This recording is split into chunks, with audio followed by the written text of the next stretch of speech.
불교는 종교인가, 철학인가, 수행인가? 혹자는 불교는 종교다 라고 말한다. 혹자는 불교는 철학이다 라고 말한다. 혹자는 불교는 수행이다 라고 말한다. 어느 주장이 맞는 말인가? 결론부터 말해서 불교는 종교적 측면, 철학적 측면, 수행적 측면이 모두 포함되어 있으며 이것들을 각각 따로 떼어 생각할 수 없다.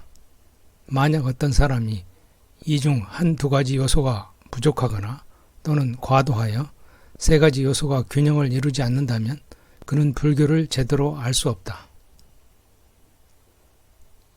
마음의 세 가지 요소.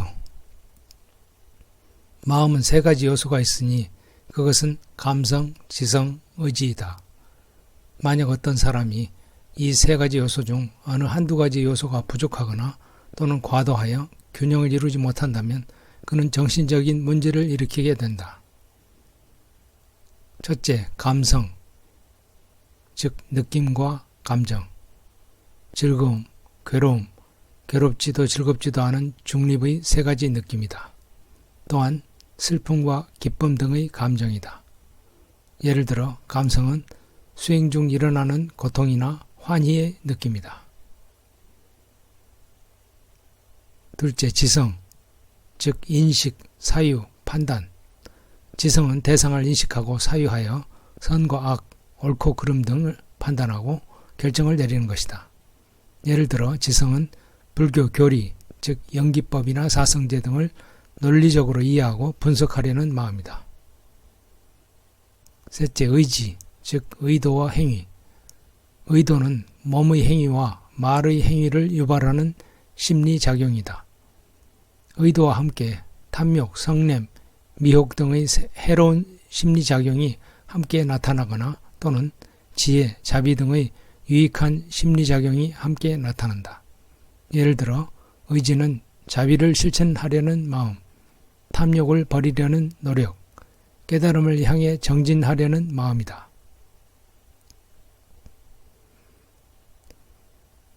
불교의 세 가지 측면. 마음의 세 가지 요소는 불교에서도 그대로 적용된다. 종교는 감성적 측면이다.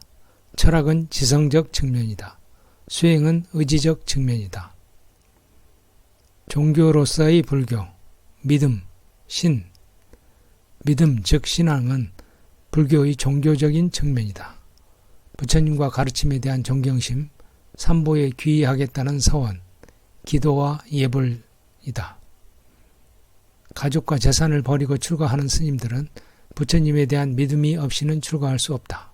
또한 스님들이 매일 아침 예불을 하며 삼보에 귀의한다고 맹세하는 것은 믿음이고 신앙이고 종교이다. 아직 깨달음과 해탈을 이루지 못한 범부는 깨달음을 얻은 성자의 경지를 모른다. 그렇기 때문에 처음에는 믿음으로부터 출발하는 것이다. 부처님의 말씀을 믿지 않는 사람은 부처님의 가르침에 따라 수행할 수 없고 수행하지 않는 사람은 괴로움을 벗어날 수 없기 때문이다. 철학으로서의 불교, 이해, 해. 부처님의 가르침을 배우고 교리를 학습하고 논리적으로 이해하고 분석하는 것은 불교의 철학적 측면이다. 문해는 선지식을 가까이 하여 법을 자주 듣는 것이다. 사해는 들은 법을 깊이 숙고하고 탐구하는 것, 스승에게 법을 묻고 답을 듣는 것이다. 수행으로서의 불교, 실천, 행. 배운 법을 실천하고 수행하는 것은 불교의 수행적 측면이다. 수해는 몸과 마음을 관찰하여 법을 보고 체험하는 것이다. 개정해 사막, 팔정도, 육바라밀 등 수행법을 실천하는 것이다. 구체적으로는 명상, 좌선, 보시, 지계, 인욕과 같은 수행이다. 문사수, 삼해가 무르익으면 깨달음이 열린다. 이 깨달음을 견도라고 말한다. 깨달음을 얻은 후에는 아직도 남아있는 번뇌들을 없애기 위해 더욱 닦아나간다. 이 도닦음을 수도라고 말한다. 도닦음으로 번뇌가 점차 줄어들고 마침내 모든 번뇌의 뿌리가 완전히 끊어진 경지에 이르면 해탈하고 열반을 증득한다. 이 해탈을 무학도라고 말한다. 이 견도, 수도, 무학도의 3도가 수행의 결과인 증득이다. 이와 같이 불교 수행은 신해행증의 4가지 단계를 거치는 것이다. 한쪽에 치우친 견해의 문제점. 만약 어떤 사람이 이 3가지 중 한두 가지에 치우친다면 그는 진정한 불교를 알 수 없게 된다. 불교를 순수한 종교적 측면으로만 보고 오직 신앙생활에만 전념하며 교리나 수행을 등한시하는 견해, 이러한 경우에 불교를 제대로 알 수 없다. 불교를 순수한 철학적 측면으로만 보고 경전과 논설을 배우고 교리를 분석하는 데만 집중하며 믿음이나 수행을 약하게 여기는 견해, 이건 역시 진정한 불교를 이해하는 데 부족함이 있다. 불교를 순수한 수행으로만 보고 수행이 불교의 전부라고 생각하며 믿음이나 교리의 이해 없이 오직 수행에만 몰두하는 견해, 이러한 접근 또한 진정한 불교를 알 수 없게 만든다. 마음의 3가지 요소인 감성, 지성, 의지 중 어느 한두 가지 요소가 부족하거나 과도하여 균형을 이루지 못할 때 정신적인 문제를 일으키는 것과 같이 불교의 3가지 측면이 균형을 이루지 못하면 문제가 발생한다. 따라서 이러한 불균형은 교정되어야 한다. 한 측면에만 집중하기보다 이 3가지를 골고루 닦아 어느 한쪽에 치우치지 않게 원만하게 갖추는 것이 중요하다.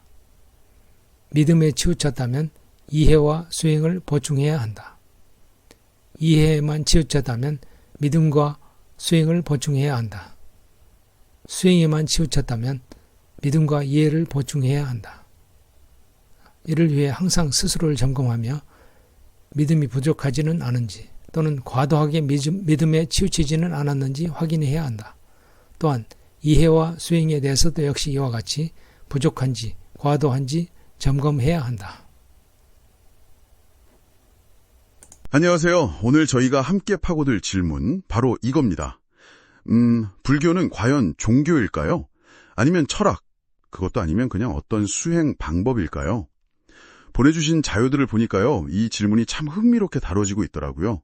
단순히 이거다 저거다 나누는 게 아니라 왜 이 3가지가 다 합쳐져서 분리될 수 없는 하나로 봐야 하는지, 그걸 설명하고 있어요. 이게 마치 우리 마음의 3 요소, 그러니까 감성, 지성, 의지처럼 서로 연결되어 있다는 거죠. 그래서 어느 하나만 빠지거나 너무 치우치면 좀 문제가 생긴다, 이런 이야기입니다. 자, 그럼 하나씩 좀 볼까요? 우선 그 종교적인 측면, 자료에선 이걸 우리 마음의 감성과 연결 짓네요. 바로 믿음, 신이죠. 네, 그렇죠. 여기서 제시된 관점을 보면요. 부처님이나 그 가르침에 대한 깊은 존경심이라든지 아니면 삼보에 귀의하겠다는 그런 서원, 기도나 예불 같은 거 있잖아요. 이런 신앙 행위들이 전부 이 믿음의 영역이라는 겁니다. 특히 이제 막 시작하는 아직 깨달음을 얻지 못한 분들에게는 이 믿음이 거의 출발점이다, 이렇게 강조하고 있어요. 아, 정말 그럴 것 같아요. 생각해보면 스님들이 모든 걸 버리고 출가하시는 게 단순한 지적 호기심만으론 어려울 테니까요. 정말 강한 믿음이 느껴지죠. 그럼 그 다음, 이 감성적인 믿음과 더불어서 필요한 지성은 뭘까요? 이게 바로 철학적인 측면, 이해, 해로 연결되는 거군요. 맞습니다.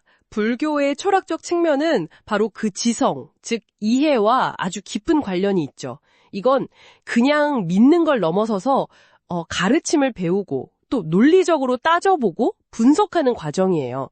예를 들면 모든 게 원인과 결과로 얽혀 있다는 연기법이라든가 아니면 괴노움의 원인과 그 해결 방법을 제시하는 사성제 같은 거예요.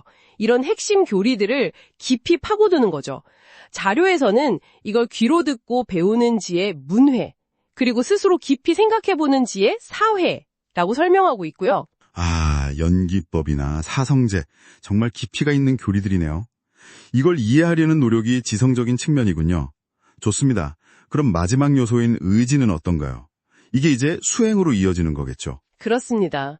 3번째 요소는 바로 의지, 즉 실천입니다. 아는 것, 그리고 믿는 것을 실제 삶 속으로 가져오는 단계라고 할 수 있죠. 예를 들면 명상을 통해서 마음을 들여다보고 또 계율을 지키면서 삶을 좀 단련하고 자비심으로 다른 사람을 돕는 보시 같은 거요. 이런 구체적인 행동들이 바로 수행, 그러니까 수혜에 해당합니다. 보내주신 내용을 보면 이 믿음, 그리고 이해, 마지막으로 실천, 이 세 가지가 조화롭게 같이 가야 한다는 거죠.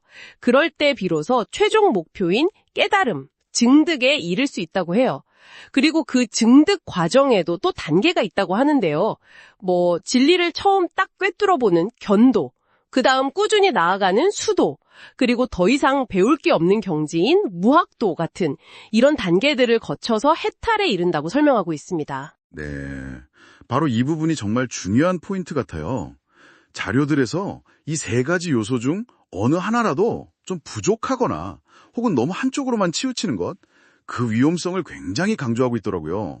예를 들어서 믿음만 너무 강조하면서 교리 공부나 실제 실천을 좀 소홀히 한다거나, 네네, 그럴 수 있죠. 아니면 반대로 너무 지적인 탐구에만 빠져서 정작 믿음이나 실천은 약해지는 경우도 있을 거고요. 맞아요. 머리로만 아는 거죠. 혹은 뚜렷한 이해나 어떤 신념도 없이 그냥 기계적으로 명상만 한다거나, 이것도 역시 온전한 길은 아니라고 보는 거군요. 네, 맞습니다. 이걸 좀 더 큰 틀에서 보면요. 자요에서는 이런 불균형이 마치 우리 정신건강에서 감성, 지성, 의지가 조화를 잃었을 때 문제가 생기는 것과 비슷하다고 비유하고 있어요. 그러니까 어느 한쪽에만 치우치면 결국엔 좀 피상적인 이해에 머물거나 아니면 잘못된 방향으로 실천하게 될 위험이 있다는 거죠.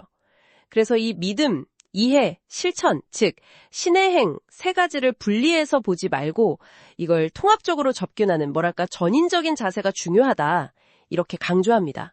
그리고 또 중요한 게 이 균형을 내가 잘 잡고 있는지 계속 스스로를 좀 돌아보는 성찰이 필요하다고 제안하고요. 자, 그럼 이 모든 논의를 한번 정리해 볼까요?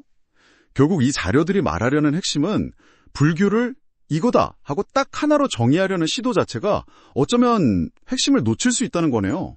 종교다, 철학이다, 수행이다 이렇게 나누는 게 아니라 오히려 종교이면서 동시에 철학이고 또 수행인 그런 통합적인 실체로 봐야 한다는 메시지 같아요. 그렇죠? 정확합니다. 정말 정확하게 보셨어요. 뜨거운 믿음과 또 냉철한 지적 탐구, 그리고 꾸준한 실천. 이 세 가지가 분리되지 않고 하나로 잘 어우러질 때 그때 비로소 불교의 참모습에 좀 더 다가갈 수 있다는 거죠. 네, 핵심은 바로 통합과 균형입니다. 여기서 이제 당신께서 한번 스스로에게 던져볼 만한 질문이 생기는 것 같아요. 이렇게 신념, 또 지식, 그리고 실제 행동이라는 여러 측면의 균형을 맞추려는 아이디어가 혹시 불교라는 특정 영역을 넘어서서요. 당신의 삶 속 다른 배움의 영역이라든지 아니면 개인적인 성장을 추구하는 과정에는 또 어떻게 적용될 수 있을까요? 한번 생각해 보시면 좋겠습니다.